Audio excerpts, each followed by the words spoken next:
Y ahora llegamos al final y vamos a tener un gran evento. El evento es la lectura de clausura. Y la lectura de clausura la va a hacer David Vázquez Awad, que es, no solo es el copresidente y organizador de estas jornadas, es un académico de la Academia Internacional de Reproducción Humana, es un hombre que se ha dedicado su carrera médica científica a transferir la información. Un autor de libros como pocos, que son libros que son para los médicos, pero también para los pacientes.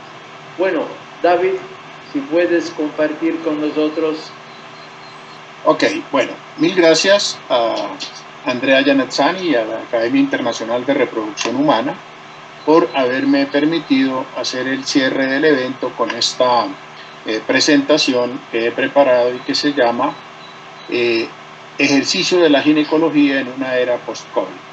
Lo que yo comente no compromete ni a la Academia de Medicina de Colombia, de la cual soy miembro, ni a la Universidad Javeriana, de la cual soy profesor, ni al Centro de Endocrinología y Enfermedades Metabólicas de Bogotá, de la cual soy socio. Son opiniones personales y quiero decir que no tengo conflictos de interés en temas de COVID-19. La vida nos cambió, queridos colegas, y nos cambió de una manera muy importante. A todos los habitantes, a todos los médicos, a todas las pacientes. Nos cambió con un enemigo minúsculo, absolutamente mortal y contagioso, inédito y completamente desconocido, como fue el SARS-CoV-2. Epidemias hemos tenido muchas a lo largo de la historia y han prácticamente dibujado nuestro trasegar como seres humanos en el planeta. Y quiero empezar diciendo que una pandemia es un brote epidémico que afecta a más de un continente y los casos de cada país ya no son importados, sino que son provocados por transmisión comunitaria. En el momento en que en nuestros países un ciudadano a otro transmitía el virus, nos convertimos en una pandemia.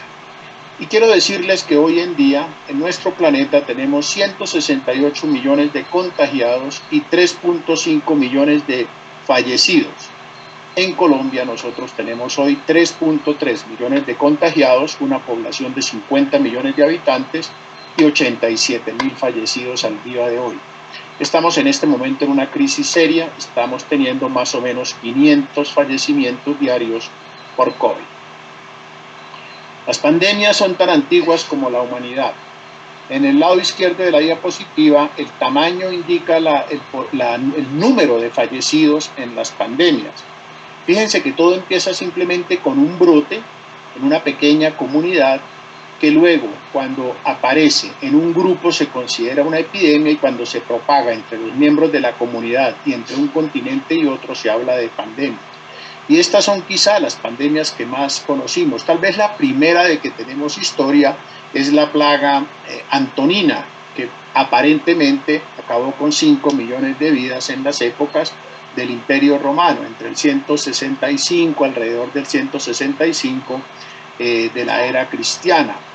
En la Academia Nacional de Medicina de Colombia sacamos una edición especial sobre la historia de las pandemias en el mundo y en nuestro país, que a los que están interesados con mucho gusto se las puedo hacer llegar. Y fíjense cómo tenemos el gran número de 25 a 35 millones de fallecidos con la pandemia del virus de inmunodeficiencia humana y del SIDA. Pero también tenemos la gripe española, que mató 40 o 50 millones de personas hace más o menos un siglo. Y el récord pues lo tenemos con la peste negra, la plaga, la peste negra o bubónica, que a finales de la Edad Media, entre 1347 y 1351, asoló Europa, y es quizá, junto con la era del hielo, el momento en que el número bruto de los seres humanos en nuestro planeta se redujo. Es increíble, una enfermedad que de los ratones la transmitían las pulgas a los seres humanos ocasionó. Pues bueno, estos son los uniformes que hemos usado los médicos a lo largo de 3 grandes pandemias. Esta es clásica de la peste negra en Eurasia alrededor del siglo XIV, y hace un siglo la gripe española, y hoy en día estos son los uniformes a los que nos hemos acostumbrado a trabajar para poder protegernos a nosotros y proteger a nuestros pacientes. Les quiero decir que no conocemos mucho de esto. En esta conversación que quiero tener con ustedes voy a hablar más como epidemiólogo que como ginecólogo, y quiero decirles que lo que ignoramos es muchísimo más de lo que conocemos. Es muy probable que en un año o 10 o un siglo estemos viendo todos los errores que hemos cometido, porque realmente estamos aprendiendo sobre una montaña de cadáveres. He hablado con Andrea de hace un año, cómo estaba en el norte de Italia, diezmándose la población, sobre todo mayor, y hoy en día estamos seguros que en Italia también reconocemos la ignorancia en el tema y que estamos aprendiendo casi que a tumbos, pero aprendiendo rápido y aprendiendo con toda la ciencia en la medida de lo posible.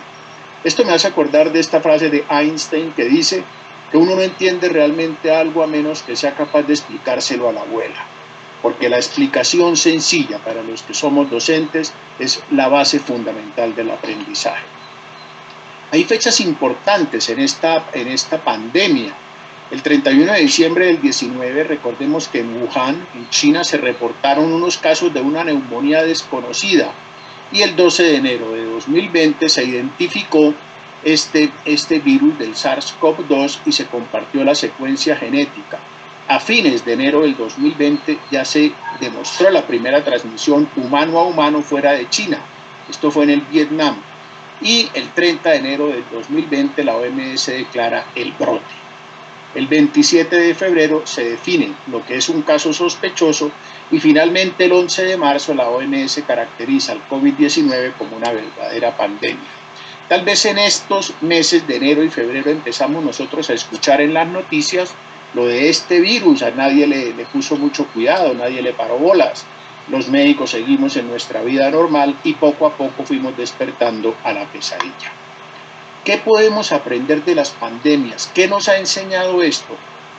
Una afectación profunda en las diferentes herramientas que tenemos los médicos para tratar a nuestros pacientes, y en particular los ginecólogos. Hemos aprendido y hemos ajustado canales de comunicación, de equilibrio de horarios, aprendizaje tecnológico rápido. Antes no sabíamos qué era un Zoom, qué era un webinar, y hoy en día somos unos maestros en eso y estamos usándolos a permanencia. La prueba está de esta jornada. Hemos aprendido mucho de medidas higiénicas, del teletrabajo y el trabajar desde nuestra casa o nuestro consultorio con un computador. Hemos aprendido a distribuir tareas entre diferentes partes del equipo sanitario, pero también nos ha afectado nuestra convivencia familiar, porque nos hemos enfermado, nuestros familiares han enfermado, algunos seres queridos han muerto, amigos han muerto, y el solo hecho de convivir encerrados en nuestras casas y apartamentos por mucho tiempo con nuestras familias, para bien y para mal, nos ha afectado mucho. Y hemos aprendido lo más importante, la capacidad de adaptación. No olvidemos la frase tan conocida de Darwin, de que las comunidades que van a superar la prueba de la historia no son las mejores, sino las que se adaptan. Y en eso estamos todos, adaptándonos. Y hemos aprendido una cantidad de términos, una cantidad de ciencias. Hablamos hoy en día con mucha propiedad de palabras y de conceptos que antes apenas empezábamos a conocer. Y hemos aprendido de un enemigo minúsculo que no mide más de 10 nanómetros, que no sabemos ni siquiera si es un ser vivo o no. Todavía estamos discutiendo si es un ser vivo o un virus, que tiene una cadena de RNA muy sencilla y que está cubierto por una membrana de proteínas y glicoproteínas, y tiene unas espículas que son llenas de glicoproteínas y que por eso parece una corona, y de ahí su nombre. Y hemos aprendido y hablado de comorbilidades, sobre todo hipertensión y diabetes, de factores virales inmunológicos, de fenómenos inflamatorios agudos y severos, de daños endoteliales tanto alveolares como sistémicos, y de términos como linfopenia y coagulopatía, que antes usábamos solamente en nuestra práctica clínica como ginecólogos y que hoy en día nos ha dado de bruces contra el hecho de que somos médicos que debemos tratar mujeres que tienen la posibilidad o que sufren de COVID.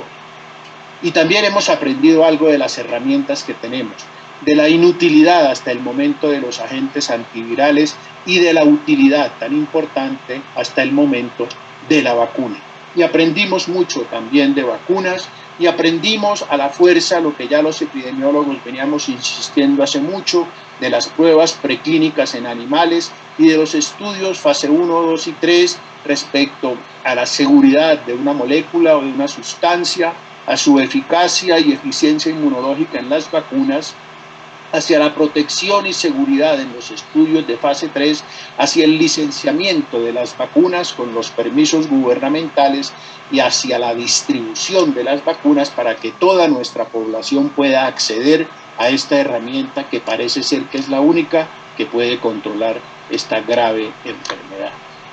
Entonces, para después de esto, que no sabemos cuándo va a ser el después, hay que irse adaptando, hay que irnos ajustando a una vida después de la cuarentena, que el año pasado a principio pensábamos que iba a ser a fines del 2020 y que luego fue como no, eso fue en el primer semestre del 2021, que ya lo estamos terminando y que vemos que tampoco va a ser en el 2021. ¿Cuál es la recomendación general entonces que podemos hacer como clínicos, como ginecólogos que vemos pacientes? En términos generales debemos comportarnos como si la pandemia aún estuviera entre nosotros. Esto es algo que ya vemos que va a demorar muchos años. De hecho, la pandemia aún está entre nosotros y por lo menos en mi país y en muchos países de América Latina nos está atacando con toda severidad, a pesar de que ya llevamos varios meses vacunando y de que tenemos un alto porcentaje de la población vacunada, sobre todo de población en riesgo, es decir, adultos mayores y personal de salud. Y tenemos que seguir haciendo énfasis en lo sencillo, en lo común, en lo cotidiano, como son los síntomas comunes, la fiebre, la tos, la congestión nasal. Y tenemos que seguir haciendo la vigilancia que hemos venido haciendo en este año. No podemos bajar la guardia en la salud mental, la función respiratoria y hepática, metabólica, cardiovascular, renal, en la respuesta inmune de nuestras pacientes, en la evaluación de ese órgano tan grande y tan importante y que nos da tanta información semiológica como es la piel. Y hemos aprendido entonces que la mujer para los ginecólogos no es solamente el efecto del bikini, que los ginecólogos no somos los médicos de los genitales de las mujeres, sino de las mujeres en general, de sus pulmones, de sus endotelios, de su riñón, de su hígado y de su sistema de coagulación. Y tenemos entonces un nuevo protagonista importantísimo en nuestra vida cotidiana que se llama la telemedicina. Y la telemedicina nos ha invadido entonces en términos de que podemos los médicos contactar a nuestros pacientes por medio de video, de chats, de correos electrónicos, gracias al internet y gracias al monitoreo, inclusive que desde lejos, desde distancias de kilómetros o más, podemos hacer de nuestras pacientes. Y también nos relacionamos con los otros médicos, como hoy lo estamos haciendo y como lo hemos hecho entre fines de semana, gracias a su generosidad y gracias a la Academia Internacional de Reproducción Humana. Entre los médicos ya nos estamos relacionando con videos, con chats, con correos electrónicos, gracias también al internet, y con los pacientes por medio de teléfonos inteligentes, por medio de monitorización fácilmente disponible, correos electrónicos, de aplicaciones en el teléfono celular que nos sirven mucho, y el computador y la telemedicina llegó a ser parte fundamental de nuestro ejercicio médico.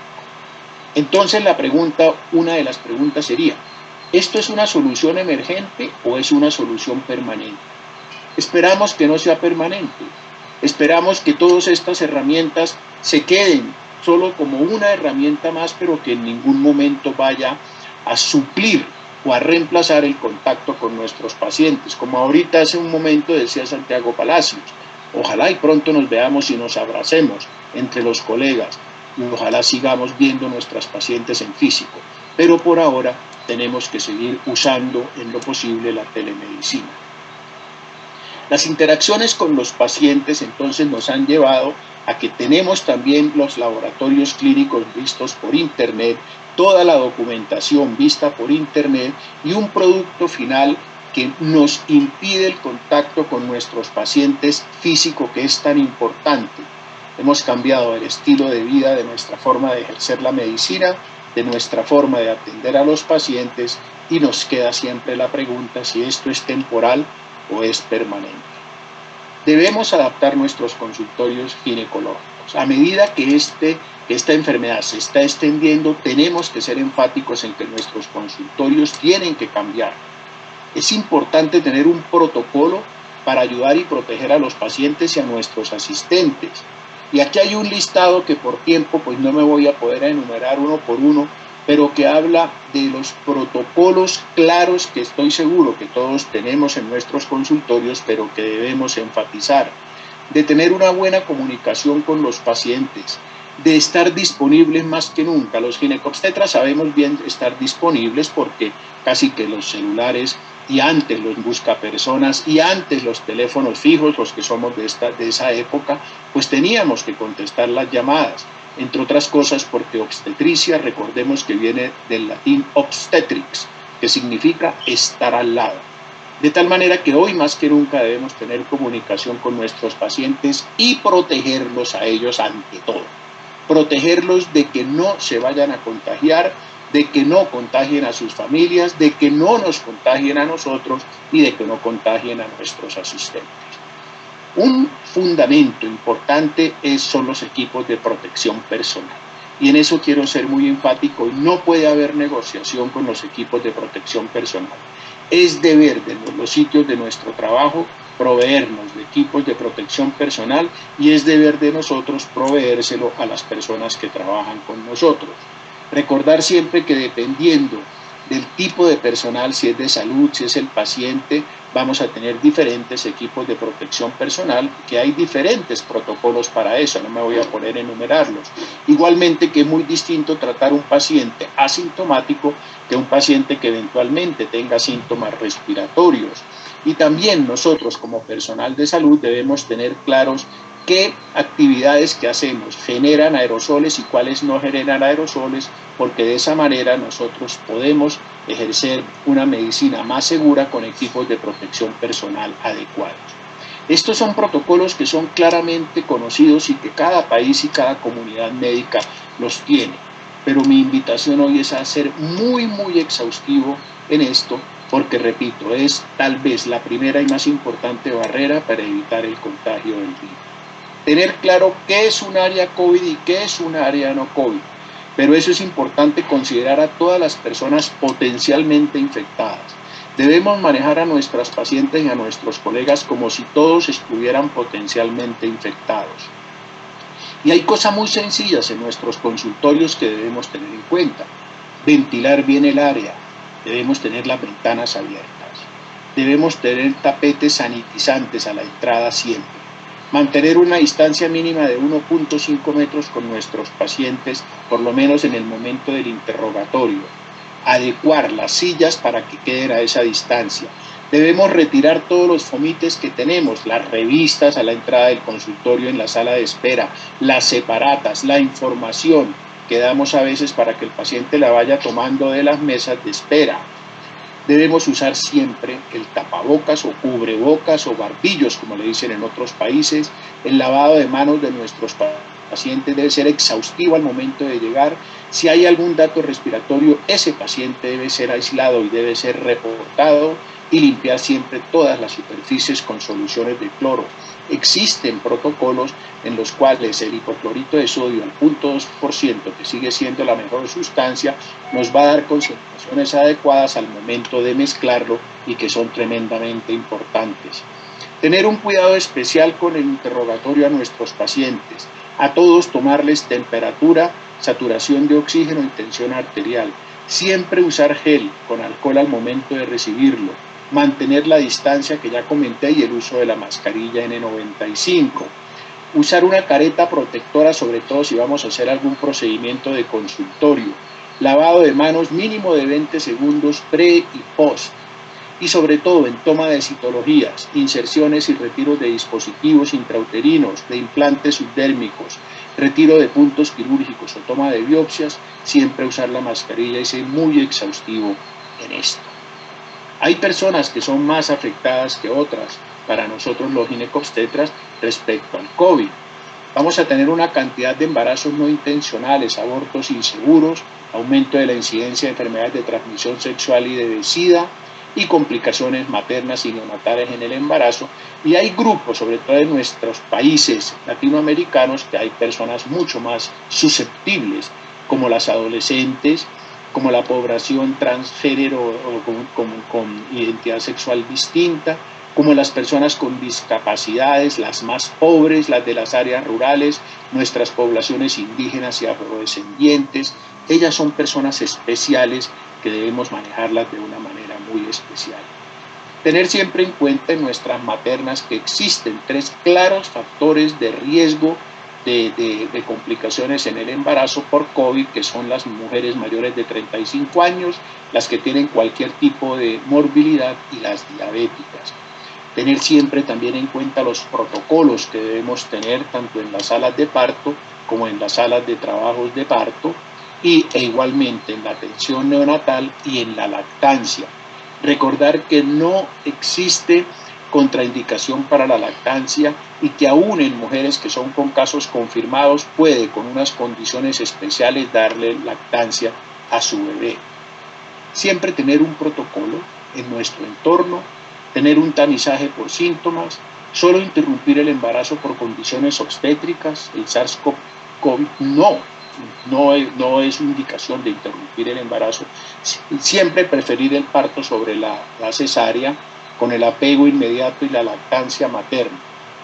En nuestros procedimientos quirúrgicos debemos, en los programados cirugías que hacemos, clasificarlos en función del riesgo, de si es más riesgo diferirlo u operarlo en este momento.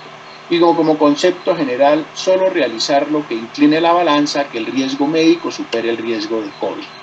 En general, las pacientes oncológicas o las pacientes cuya diferir la cirugía puede empeorar el cuadro de manera importante son pacientes candidatas a ser intervenidas.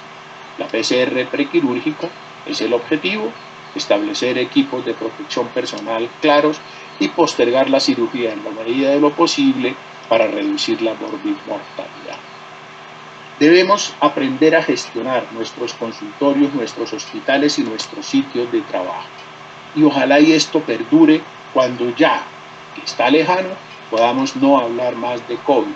Y las llaves para la gestión que debemos involucrar a nuestro equipo tienen que ver con gestiones de organización, liderazgo, comunicación, entrenamiento y un permanente monitoreo y evaluación de lo que estamos haciendo. Y tener en cuenta, como dice el refrán latino, errare humanum est.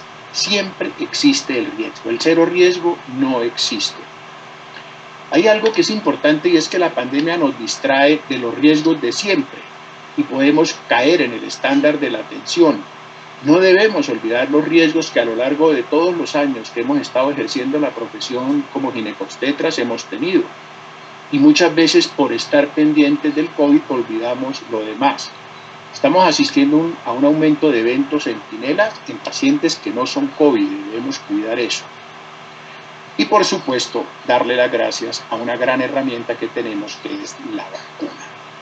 En los últimos 120 años, la introducción de las vacunas, aunque tienen ya 220 años, acordémonos de Jenner, 1800, pero en los últimos 120 años ha sido dramático el crecimiento de la vacunación y ha sido importantísimo el número de millones y millones y millones de seres humanos que han podido vivir y vivir sin problemas gracias a la vacunación. Pero desde el año 2017 hemos tenido unos grupos antivacunas que son éticamente cuestionables, inclusive, que están tratando de evitar que las personas se vacunen.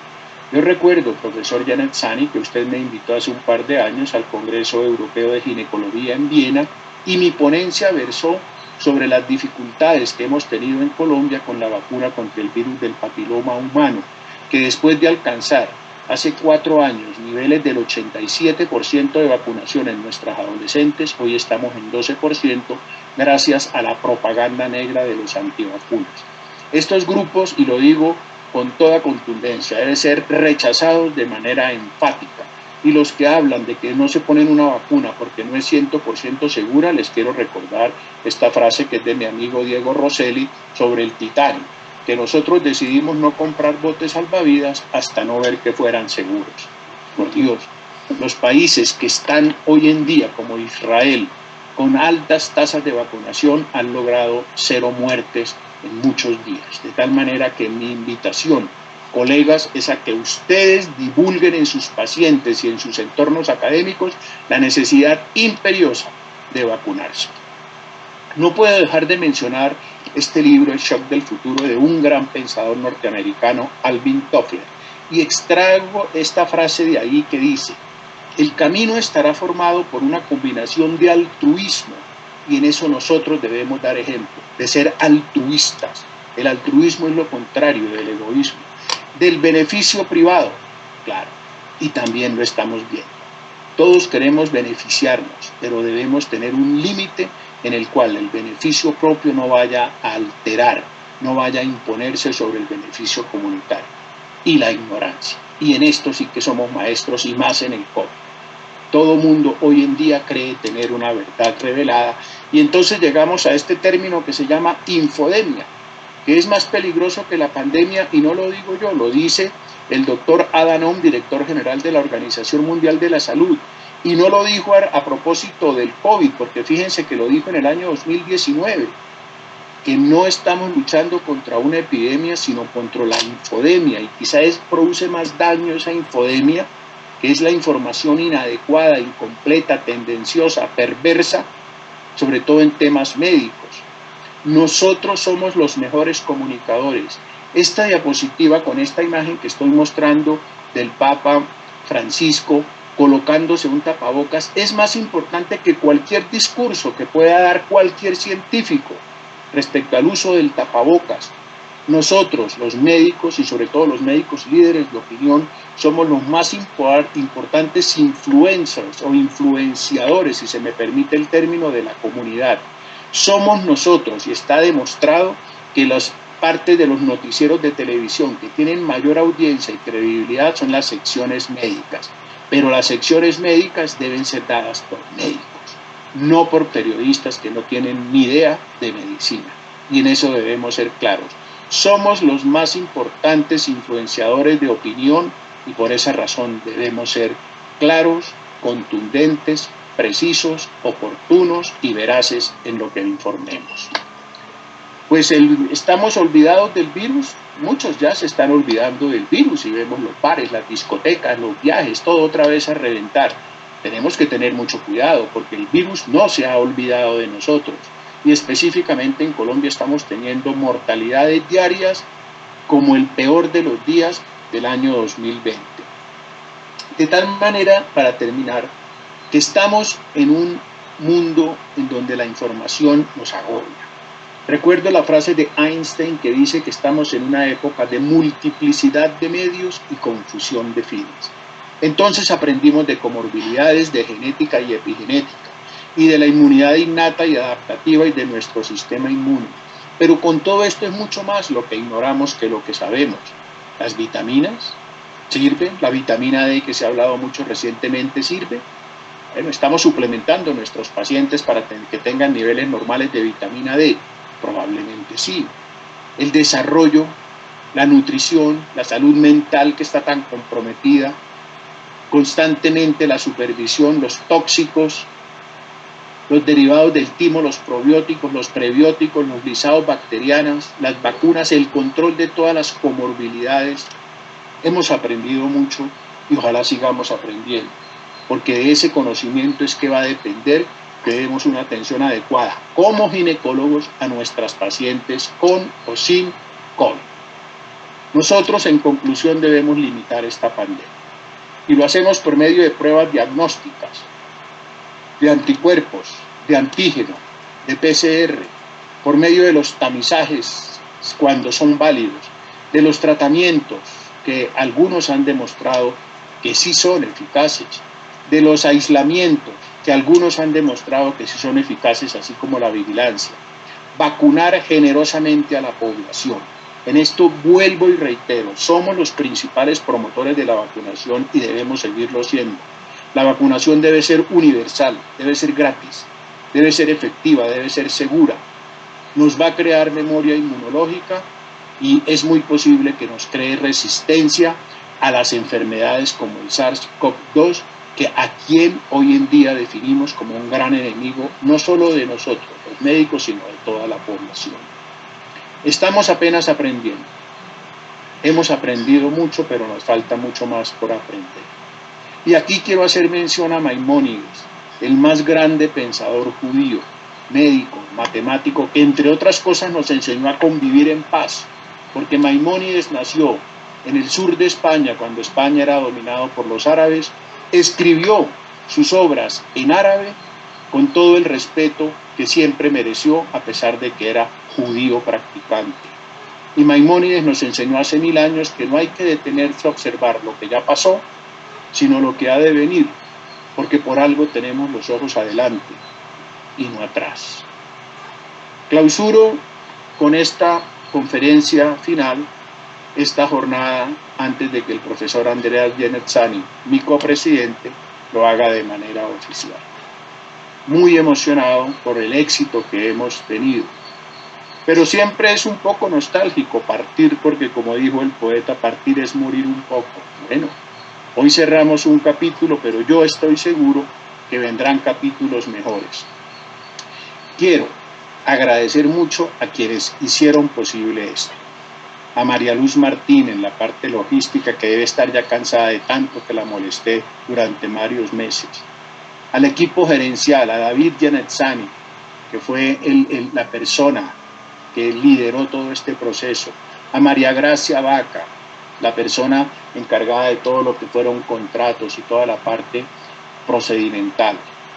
Pero sobre todo a Andrea, un hombre bueno, un hombre inteligente, un hombre generoso, un médico ejemplo para todos, un verdadero maestro. Y recuerdo que los maestros no tienen alumnos, sino discípulos. Esta foto con Rosela Napi, y en nombre de Rosela Napi, quiero darle las gracias a todos los conferencistas que nos acompañaron, que generosamente nos dieron sus conocimientos, porque uno solo da de verdad cuando da de su corazón o de su cerebro. A Rosela y a todos los que nos han acompañado, hombres y mujeres brillantes, mil gracias. Y a Andrea y a la Academia Internacional de Reproducción Humana por esta oportunidad que nos dio. Y entonces yo quiero dar un mensaje de optimismo. El año pasado íbamos a hacer en la bella Cartagena de Indias, en mi país Colombia, el 21 al 24 de octubre del 2020, nuestro Congreso Latinoamericano. Esperemos que Dios nos permita que el 2022 sí lo podamos hacer, para poder disfrutar como sabemos, como nos merecemos y como conocemos a la hermosa Cartagena. Aquí el profesor Andrea, muy aburrido, con un delicioso cóctel, con Nilson, uno de nuestros conferencistas, con Storch de Uruguay, con dos hermosas mulatas cartageneras, y ojalá el año entrante nos dé la oportunidad nuevamente de vernos, de abrazarnos, de tocarnos y de sentir esa camaradería que siempre nos debe distinguir a los buenos médicos, buenos colegas y buenos amigos. Muchas gracias. Gracias, David. Gracias por tus palabras, gracias por esta lectura fantástica, ¿no? Que no es una lectura de clausura, es una lectura de apertura que nos indica una vía que tenemos que hacer. Y queridas amigas y amigos, David y yo hemos organizado estas jornadas porque no estaba posible de ir en Cartagena. Entonces hemos pensado con la academia qué tenemos que hacer. Y a la respuesta, a la pregunta, a los amigos que estaban cerca de nosotros, todos respondieron sí. Los preguntamos, ¿puedes hablar con nosotros? ¿Puedes tener tu ponencia en el web? ¿Podemos organizarlo como jornadas científicas de la salud femenina virtuales? Todos respondieron de sí. Entonces, de mi parte también, gracias a todos. Y a David, gracias David, un amigo, una familia, una vida junto, un ideal, la salud humana, y el placer grande de compartir con ustedes estos momentos. Yo soy un hombre que se emociona, perdonen. Entonces, gracias a todos, gracias David.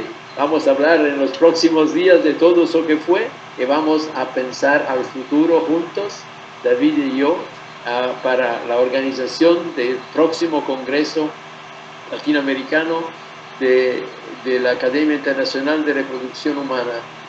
Y los agradezco a todos. Estamos un pequeño número, una pequeña familia de académicos y de académicos honorarios.